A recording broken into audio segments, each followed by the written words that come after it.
I remember the sound before I saw it. A low rumble rolled through the valley, heavy and angry, like thunder crawling across the hills. Then came the crack, sharp, deep, and final. For a second, time slowed. The bridge I'd built with my own hands 15 years ago groaned under the weight of the cement truck, and then gave a warning sigh that turned into a snap. I watched as the front axle dipped, the truck's nose plunged forward, and a river of wet cement poured straight into the creek below. The air filled with that thick, sour smell of concrete. And standing on the far side, sunglasses shining, arms crossed like a queen inspecting her kingdom, was Karen. "You're paying for this, Mike," she yelled. I didn't answer. I didn't need to. The trail cameras hidden on both sides of the bridge were already blinking red. That was the moment she learned that my bridge wasn't just made of steel and wood. It was made of boundaries. 15 years earlier, this place had been peace itself, the kind of quiet you can hear. Back then, I wasn't building a fortress. I was building a dream. My cabin, my creek, and my small wooden bridge that connected both halves of my land. I marked it clearly with a sign that read, "Private Bridge, 5-ton limit." I never thought that simple sign would one day start a war. For years, that bridge only carried what it was meant to carry: deer, my pickup, and my peace. Then Karen moved in. She came with shiny SUVs, scented candles, and the kind of confidence that smells like trouble. Within months, she'd formed a homeowners association, a self-appointed government with rules no one asked for. Most of the neighbors went along. Some didn't even understand what they were signing. I stayed out of it until her people showed up at my gate holding clipboards. I told them what I told everyone. This land isn't part of your HOA. My bridge isn't community property, and no one crosses without permission. Karen didn't like that. And when a person like her doesn't like something, they don't argue. They organize. A week later, I found a letter in my mailbox. It was polite in tone and poisonous in meaning. "Dear resident," it said, "we are requesting shared access across your bridge for community development. Refusal may be considered non-compliant with HOA community interests." I laughed when I read it and pinned it to my fridge like a bad joke.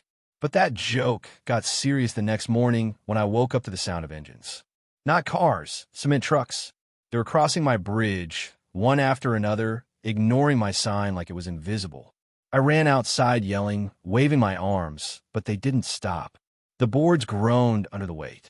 That's when I heard the first tiny crack, a sound you never forget.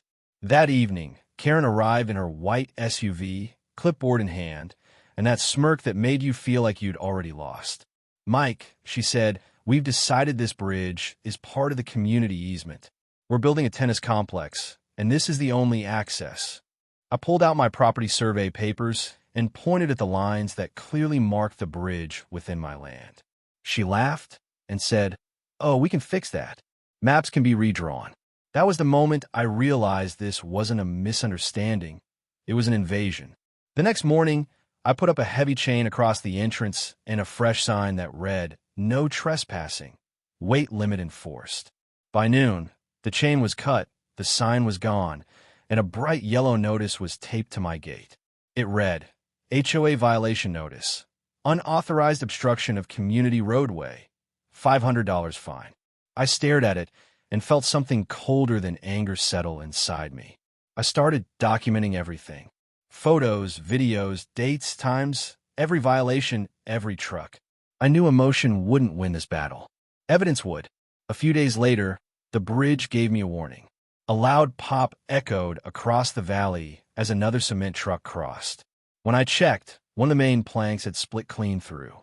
The bridge sagged just a little, but enough to tell me something had to change. I placed my hand on the railing and felt it tremble like a pulse. That's when the idea began to form. Not out of rage, but out of reason. If they wouldn't respect the bridge, maybe the bridge could teach them respect. I called my friend Miguel, an engineer. We sat by the creek with 2 beers and talked until sunset. I told him everything. He listened quietly and finally said, "Mike, you could design it to fail safely." I raised an eyebrow. Fail safely. He smiled. Not collapse. Just bend under the kind of weight it's not meant to take. Let physics do the talking. I like that. So together, We replaced the main bolts with shear pins, strong enough for my pickup, but designed to give way under a cement truck. It wouldn't break the bridge, it would just let it sag. Enough to make a point. After that, I installed 4 trail cameras. Hidden in the trees, watching silently. Karen thought she was unstoppable, but I knew something she didn't. Even arrogance can't outsmart gravity. That's when I stopped fighting and started waiting. I wasn't planning revenge. I was planning a lesson. A patient one. Because sometimes, all it takes is the weight of your own mistakes to bring you down. The morning it happened felt like any other. Clear sky, birds in the trees, the creek moving slow and calm beneath the bridge. I was sipping coffee on my porch, thinking maybe Karen had finally given up. Maybe common sense had won for once. But then I heard again, that low, familiar rumble from a distance. I set the mug down. It wasn't thunder this time. It was diesel. The sound grew louder, closer, heavier. When the first cement truck came into view, my heart kicked into gear. Big white drum, fresh company logo, and sitting in the passenger seat like she was riding in a victory was Karen. Her sunglasses caught the sun and flashed like a signal. Behind that first truck came another. 2 of them, both lined up, rolling straight toward my bridge like they owned the ground under their wheels. I stayed quiet, didn't move. I wanted the cameras to catch everything clean and uninterrupted. The first truck stopped at the bridge's edge. The driver leaned out his window, hesitating. He must have seen the 5-ton limit sign. Karen tapped his arm and shouted something. I couldn't hear from my porch, but her hand gesture said it all. Go. The truck rolled forward. The board started to hum under its weight, the steel beams groaning like old bones. My bridge was alive, and it was speaking in creaks and pops. I could almost feel it through the ground. Halfway across, it happened. A sharp metallic snap echoed like a gunshot. The front axle dipped, then the back end rose for a moment before the whole truck sagged downward. The shear pins gave exactly as planned, bending the middle section of the bridge into a perfect U-shape. For 1 second, everything froze, truck, driver, Karen, even the birds went silent. Then the front tires plunged through, hitting the shallow creek with a splash that sprayed gray water and cement dust everywhere. Karen screamed something that didn't sound like words. The truck driver scrambled out of the window, boots slipping on wet wood. Cement poured down the incline, turning the clear creek into a bubbling mess of gray sludge. It looked like the earth itself was swallowing their arrogance whole. I stood at the edge, watching calmly. The cameras blinked. My heart didn't race, it just steadied. This was gravity doing what people refuse to. Karen ran over to the edge, her shoes sinking in the mud. You sabotaged it, she shouted. Her voice cracked. You'll pay for this. I finally spoke, calm and even. Karen, you were told. Repeatedly. 5-ton limit. You ignored it. You can't do this to community property, she barked back. I looked her straight in the eyes. Community property doesn't come with my name on the deed. She froze for a moment. Then her face turned red. She stormed off. Phone already pressed her ear. I knew what was coming next. Police, insurance, lawyers, the whole storm. I didn't care. I had truth, timestamps, and physics on my side. By evening, the video was already online. One of my cameras had a direct cloud feed. I didn't upload it. I just didn't hide it. Someone found the link and shared it. Cement Karen versus Gravity started trending within hours. Comments poured in like rain. Some people thought it was fake. Others called me a hero. One guy wrote, "That's what happens when you think HOA rules beat physics." Karen hated it. The next day, I found a sheriff's car parked by my gate. The deputy was polite, professional, and just as curious as everyone else. "Sir," he said, "we've had a complaint filed. They're saying you engineered that bridge to collapse." I showed him the footage. Every warning, every time-stamped violation. The deputy watched quietly, nodded, and said, "Looks like they ignored the sign." Then he handed me a copy of the report and left. That night, I sat by the creek, watching the moonlight reflect off the half-sunken cement truck. I could hear frogs somewhere upstream. I wasn't proud. I wasn't laughing. I just felt done, like justice had quietly balanced itself without needing words. But of course, Karen wasn't finished. 3 days later, I received a letter, this time not from the HOA, but from her attorney. It was short and sharp. Our client intends to pursue legal action for damages totaling $250,000 resulting from structural sabotage and willful negligence. I laughed so hard I nearly spilled my coffee. Sabotage? Negligence? She'd been told. She'd been warned. She'd ignored every limit, every sign, every ounce of reason. Now she wanted to make herself the victim. Still, I hired a lawyer. Not because I was scared, but because I knew exactly how people like Karen worked. They shouted until someone smarter made them stop. While my attorney gathered the surveys, I gathered patience. I knew the law would move slow. In the meantime, the internet kept the story alive. The footage hit 2 million views in a week. Someone even added dramatic music to it and called it Karen versus Gravity, the final chapter. The HOA members started turning on her. Rumors spread that she'd been using association funds for personal expenses. Some neighbors who'd once been afraid of her were now laughing about the video at the local diner. You could tell she felt it, the power slipping away like that truck sinking into cement. One evening, I was walking back from the creek when I saw Karen's SUV parked by the broken bridge. She was standing there alone, staring at the wreck. I almost felt sorry for her. Almost. Then I heard her mutter under her breath, "He's going to regret this." I smiled to myself. Maybe I would, but not today. The lawsuit came like winter, expected, cold, and inconvenient. I wasn't surprised when I got the official papers. Karen had filed for $250,000 in damages. According to her, I had sabotaged a community bridge with malicious intent. Community bridge. That phrase made me laugh every time I read it. My lawyer, James, was a calm man, mid-50s, gray hair, voice like steady gravel. He'd seen too many cases like this. "Don't worry, Mike," he said as he flipped through the documents. "These people always overreach. We'll burn through her story like sunlight through fog." He didn't smile much, but when he did, it meant he was confident. The first hearing was set for mid-May. By that time, the video of the bridge collapse had already been seen by millions. It had its own subreddit, meme pages, and even a remix where someone added dramatic drums and slow motion. Karen's reputation had taken a nosedive online. But in court, things are different. Courtrooms don't care about likes and shares. They care about paper and proof. When the day arrived, I wore my old brown jacket. Not because it looked good, but because I'd worn it the day I built the bridge. It felt right to have it with me. The courtroom was small and wood-paneled, the kind of place where the air always smells faintly of dust and seriousness. Karen sat on the other side of the aisle, surrounded by 2 lawyers, whispering and pretending to be calm. Her hair was perfectly done, her pearl earrings gleaming under the lights. You could tell she'd rehearsed her look, the face of a victim. When the judge entered, everyone stood. Then it began. Karen's lawyer started with a speech that sounded like it came straight out of a soap opera. He painted her as a community leader, a woman who worked tirelessly to build shared spaces for the good of the neighborhood, only to be attacked by a hostile property owner who set a trap. He even used that word, trap. He made me sound like a cartoon villain with a wrench and a grudge. When it was our turn, James didn't say much.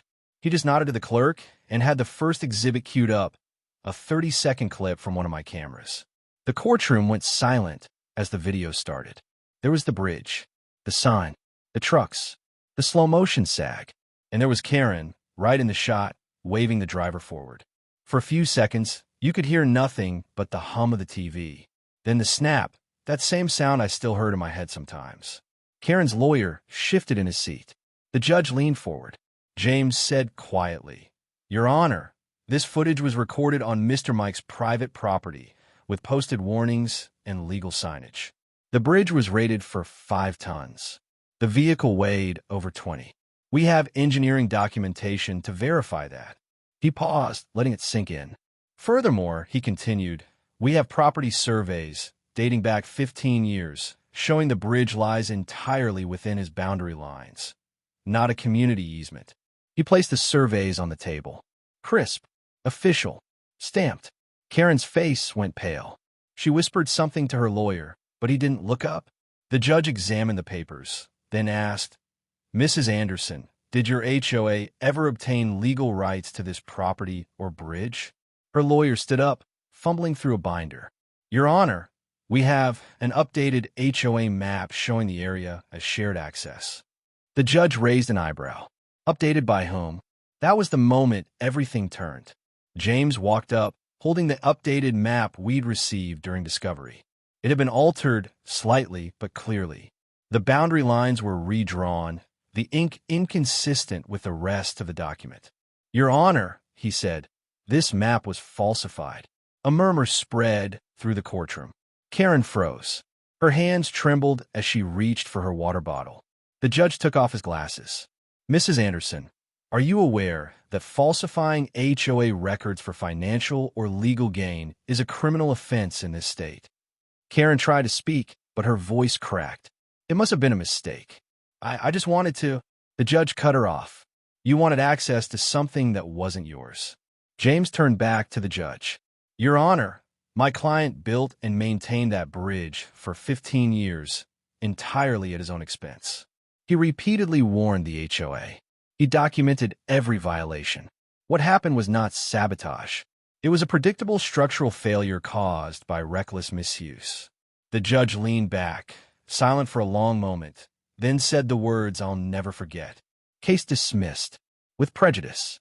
Karen's lawyer sank into his seat. Karen herself looked stunned, eyes wide, face blank. You could almost see the gears turning in her head, realizing the story was over. But it wasn't. Not yet, because a few days later, something unexpected happened. The county inspector who had reviewed the bridge after the accident sent me a certified letter. It stated, in perfect bureaucratic language, that my bridge had met all safety standards and that the creek it crossed was classified as non-navigable. That single word, non-navigable, meant the HOA had zero legal claim over it. None. Not in the past, not now, not ever. I smiled as I held that letter in my hands. Sometimes justice doesn't arrive like thunder. Sometimes it comes folded in an envelope delivered by a tired mailman, and it feels even better. The news spread fast. By the end of the week, the HOA board had called an emergency meeting. I wasn't invited, but I didn't need to be. Someone from the board slipped me a copy of the minutes later. Apparently, the members had discovered that Karen used over $40,000 of HOA funds to pay her personal legal fees. It didn't take long. The vote was unanimous. She was removed as president. A few days later, I got another letter. This time, it wasn't a threat or a lawsuit. It was an apology. Dear Mr. Mike, on behalf of the new HOA board, we sincerely apologize for the stress and damage caused by our previous administration. We acknowledge your rights to your property and bridge, and we wish to restore good relations with you. I read it twice. Then I pinned it right next to the first HOA letter, the one that started everything. Side by side, they looked like before and after photos of pride and consequence. The creek is quiet again now. The bridge has been repaired. Stronger, wiser, and just a little heavier with history.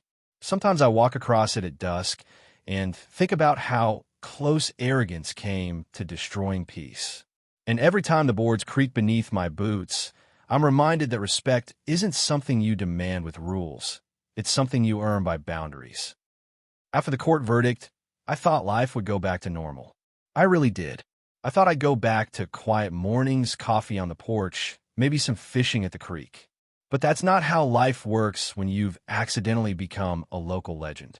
For weeks, people kept driving by my place, tourists, vloggers, even a few local reporters. Some came to take selfies with the bridge. Others just slowed down, rolled their windows down, and shouted, "Hey, Mike, gravity wins again." Then they'd laugh and drive off. At first, it was annoying. Then it got funny. And then, somehow, it became routine. I never wanted attention. I wasn't the hero of some internet morality tale. I was just a man who built something and protected it.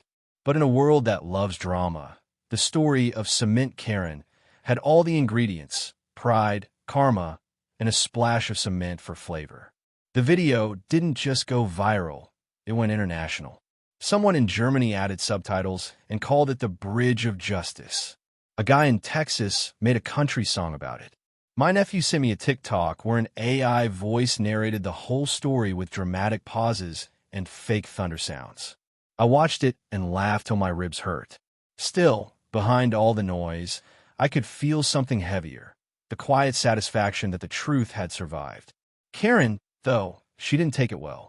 After she was removed as HOA president, she vanished for a while. Her big white SUV disappeared from the neighborhood, and the HOA office door stayed locked. For weeks, no one saw her. Then one day, a moving truck showed up. Her house was up for sale. Rumor had it she was moving 2 states over to start fresh. But you can't outrun the internet. The moment the listing went online, the comments section filled up. Is that Karen's house? Better check the foundation. She might have argued with it too. Some neighbors pitied her. Others laughed. Me? I just let it go. I wasn't interested in revenge anymore. I'd seen what it did to her. How obsession eats you from the inside until all you see are enemies. A few weeks later, the new HOA board held a community meeting. This time I went, not because I had to, but because I wanted closure. The room was half full, folding chairs, coffee, cookies, the usual setup. People were friendlier now, almost embarrassed. A man named Bill, the new president, stood up and said, "Mike, we owe you an apology, all of us. Things went too far. You had every right to defend your property." I nodded. "Water under the bridge," I said, and the room actually laughed. It broke the tension instantly. After the meeting, a few neighbors came over to shake my hand. Some admitted they'd been afraid to speak up when Karen was in charge. "She threatened to fine us for hanging our flags wrong," one woman said. Another man confessed. "She once wrote me up for parking my truck 6 inches too close to the sidewalk." We all stood around swapping Karen's stories like veterans sharing war memories. For the first time in years, the neighborhood felt like a community again, not a kingdom ruled by clipboards and citations. But even as peace returned, something unexpected started to happen. Emails, dozens of them, from strangers across the country. Some were simple thank yous. People who said the story gave them courage to stand up to their own HOA bullies. Others wanted advice, asking how to handle overreaching boards, illegal fines, or nosy presidents. A few even sent photos of their own Karen encounters. I spent nights reading them, one after another. People from Florida, Texas, Oregon, even Alaska. I realized something. This wasn't just about one bridge. It was about control, about ordinary folks being pushed around by people who thought power gave them permission. One email stood out. It was from a retired veteran in Arizona. He wrote, "Mike, I watched your story the night before my own HOA hearing. I was going to give in. Then I decided to fight back. Thanks for reminding me that some things are worth standing for, even if it's just a mailbox." That one hit me. I didn't know what to say, so I just wrote back, "You don't need a bridge to stand your ground. Just solid footing." By summer, my bridge had become a symbol of sorts, not of defiance, but of patience. People didn't come to see revenge. They came to see what happens when someone fights smart. One afternoon, a young couple stopped by while I was repainting the railing. The man smiled and said, "Sir, this the famous bridge?" I laughed. "Depends who you ask." His wife took a photo, then asked softly, "Do you regret any of it?" I thought for a moment. "I regret that it had to come to that," I said. "But I don't regret standing my ground." They nodded and left, and I stood there for a while, looking at the creek. The water was clear again. Time had washed away the cement long ago. The bridge stood steady, stronger than before. Some nights, when I sit outside with a cup of tea, I catch myself thinking about Karen.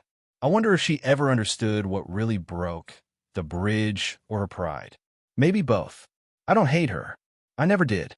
I think she wanted control, because control makes people feel safe. But she forgot the one rule every good builder knows. Too much pressure makes anything crack. Now, every spring I repaint the sign. Same words. Private bridge, 5-ton limit. It's more than a warning now. It's a reminder. For me, for anyone who crosses, for anyone who forgets that boundaries exist for a reason. Last month, a local newspaper ran a story titled "The Man Who Let Physics Speak." They called me patient, clever, and quietly heroic. I laughed when I read that. Heroic? No. I'm just a man who refused to be bullied on his own land. You see, the funny thing about bridges is they don't just connect land, they connect people too.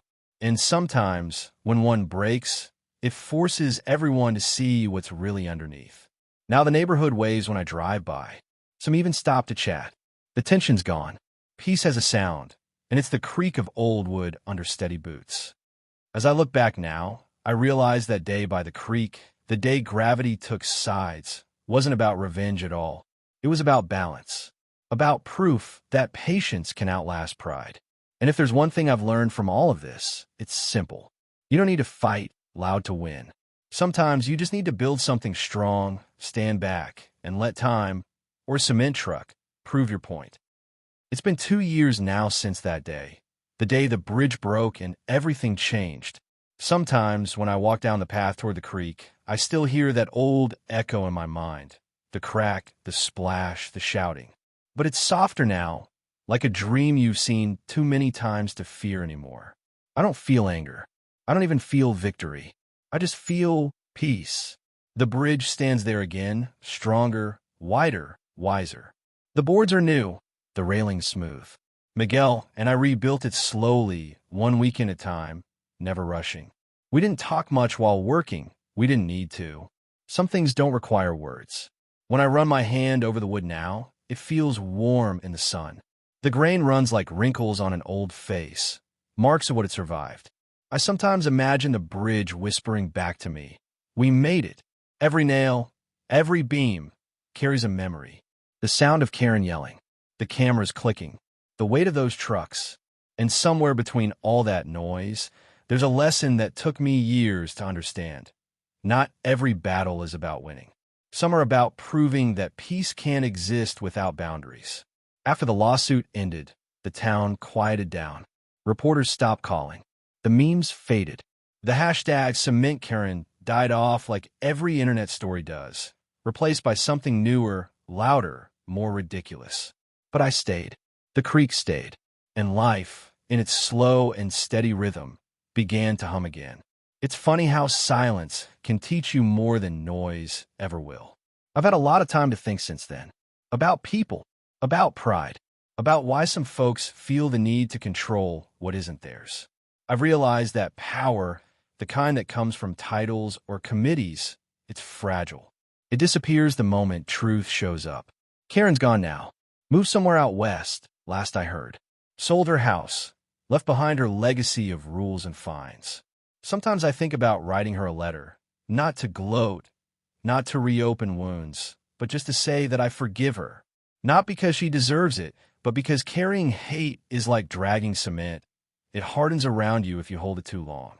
Forgiveness isn't about them. It's about freeing yourself from the weight of the bridge that broke. Some nights, I sit on my porch and listen to the creek. It sounds the same as it always did, patient, calm, eternal. The water doesn't remember who polluted it. It just keeps flowing. Maybe that's nature's way of forgiving.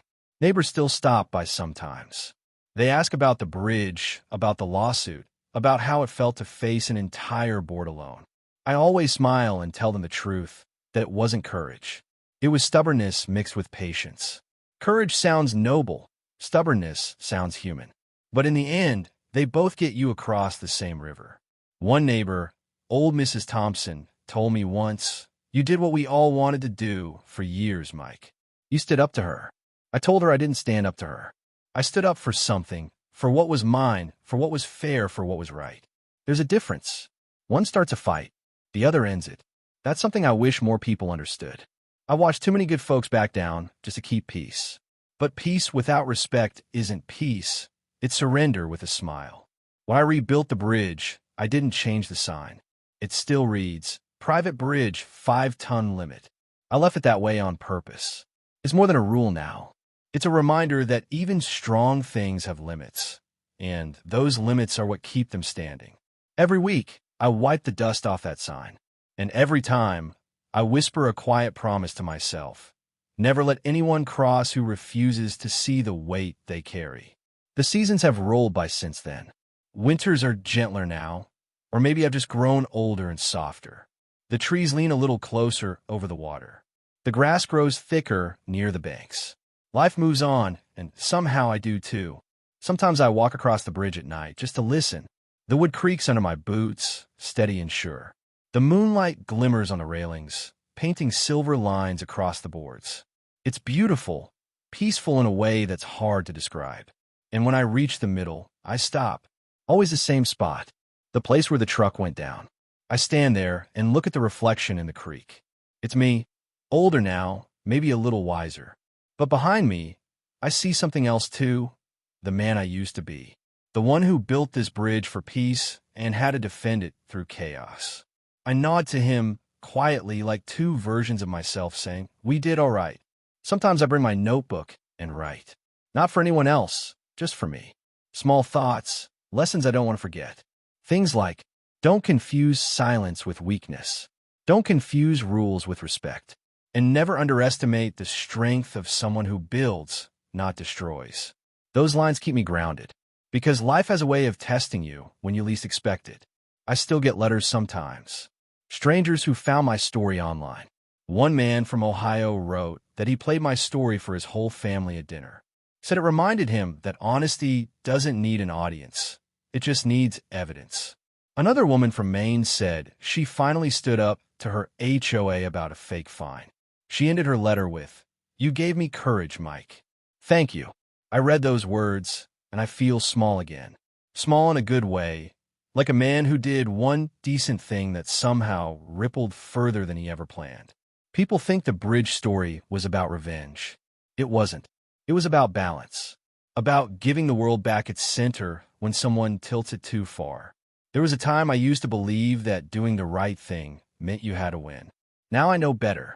Sometimes doing the right thing just means you didn't let yourself become what you were fighting. Karen's story ended in court. Mine didn't. Mine kept going quietly in this valley with every sunrise over that creek. Now, when I wake up, I hear birds again. The same ones that went silent the day the truck fell. They came back eventually. Everything does if you wait long enough. The world moves fast. People argue, fight, cancel, rebuild, but the creek doesn't care. It just keeps flowing round every rock, through every storm. Maybe that's the lesson. Maybe peace isn't something you fight for. Maybe it's something you return to after the noise fades. When my grandkids visit, they love the bridge. They run across it, laughing, the boards thumping under their small feet. Sometimes they ask, "Grandpa, is this the bridge from the story?" And I smile and say, yes, but it's not just a story about a bridge. It's about listening when people say stop. They don't fully get it yet, but one day they will. We all do, eventually. When you've lived long enough, you realize the most powerful word in the world isn't yes. It's no. Saying yes keeps the peace. Saying no keeps the balance. I used to think patience meant waiting quietly. Now I know patience is the art of standing still while the storm passes, without breaking, without yelling, just standing. The bridge taught me that. I sometimes imagine what Karen must have felt watching that truck sink. Not the fear, that's obvious, but the silence after it. The realization that no matter how loud she was, the creek didn't care. Nature doesn't take sides. It just reacts. That's what people forget. We think we're bigger than consequences. But we're not. The laws we break always find a way to remind us. Sometimes through gravity, sometimes through time. The evening air cools as I sit here, the sound of the water soft and endless. The light fades through the trees, golden and kind. I can smell pine and damp soil. It's the same smell as the day I built this bridge, the same as the day it broke. Time has a funny way of circling back. I pull out my old pocket knife and carve a small word into the underside of the railing. Respect. Just that. Simple and quiet. Because in the end, that's all this story was ever about. Not revenge. Not pride. Not winning. Just respect. For land. For limits. For truth. And as I stand up, brushing the dust off my jeans, I look across the water one last time before heading home. The sun dips low, the reflection glowing orange across the planks. I take a deep breath, and it feels good, clean, final. I whisper, almost to myself, "You did good, old man. You didn't give in. You didn't give up." Then I turn toward the cabin. The boards creak behind me, steady and strong. And I know, in some small way, The bridge and I, we understand each other. We've both carried weight we weren't built for. We both bent. We both held on. And we both stood back up. So if anyone ever asks me what this whole thing taught me, I'll tell them this. You don't need power to win. You just need proof. You don't need to shout to be heard. You just need truth. And sometimes when the world pushes too hard, all you need to do is stand still and let gravity handle the rest. Because in the end, the quiet ones, the patient ones, the builders, we win. Not through revenge, but through endurance. And maybe that's what the world needs more of. Less noise, more patience, less hate, more boundaries, less me first, more let's fix what's broken. So if you're listening, if you've ever been pushed, mocked, ignored, or made to feel small for standing your ground, remember this. Even a small bridge can hold back a flood if it's built strong enough. And sometimes the hardest thing you'll ever do is saying no, calmly, firmly, without apology. Because no matter how heavy the trucks, how loud the voices, or how unfair the fight, there's one truth they can't crush. What's right is right. And no matter what happens, stand for what's right, even if you stand alone.